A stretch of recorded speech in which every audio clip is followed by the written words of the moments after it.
ไปเบิ่งพิธีมอบรับซื้อโฆษณาผลหายของยาเสพติดระหว่างสำนักงานคณะกรรมการป้องกันและปราบปรามยาเสพติดแห่งราชอาณาจักรไทยและห้องการกวดการและควบคุมยาเสพติดของกรมใหญ่ตำรวจกระทรวงป้องกันความสงบแห่งสาธารณรัฐประชาธิปไตยประชาชนลาว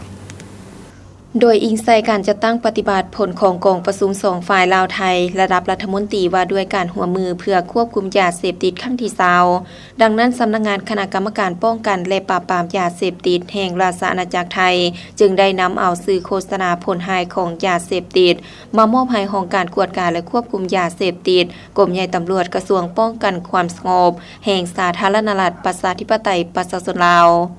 ซึ่งได้มีพิธีมอบรับอย่างเป็นทางการในวันที่5พฤษภาคม2025ที่ห้องการกวดการและควบคุมยาเสพติดให้เกียรติมอบโดยทานนางปูรพรพานิชการเอกอัครราชทูตที่ปรึกษาด้านยาเสพติดแห่งราชอาณาจักรไทยประจำสาธารณรัฐประชาธิปไตยประชาชนลาวและให้เกียรติรับโดยทานพันเอกจันทรเฮืองคำไสหัวหน้าห้องการกวดการและควบคุมยาเสพติดกรมใหญ่ตำรวจกระทรวงป้องกันความสงบลาวพร้อมด้วยภาคส่วนที่เกี่ยวข้องทั้งสองฝ่ายเข้าร่วมสำหรับซื้อโฆษณาผลหายของยาเสพติดที่มอบรับในครั้งนี้ประกอบมีป้ายโฆษณาผลหายของยาเสพติดแบบมีค่าตั้งจำนวน70สุดป้ายโฆษณาผลหายของยาเสพติดป้ายไวนิลขนาด 1x3 เมตรจำนวน52แผ่น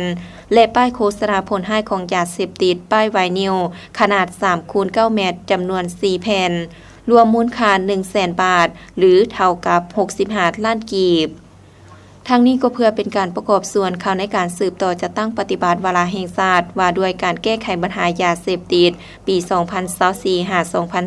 2024-2025 ซึ่งซื้อโฆษณาผลหายของยาเสพติดที่มอบรับในครั้งนี้จะได้นำไปติดตั้งอยู่บรรดาด่านสากลเพื่อเป็นการแจ้งเตือนให้กับประชาชนลาวและต่างประเทศที่เดินทางเข้าออกสาธารณรัฐประชาธิปไตยประชาชนลาวได้รับรู้ถึงภัยอันตรายของยาเสพติดโทษทางอาญาและบ่ตกเป็นเหยื่อของขบวนการค้ายาเสพติด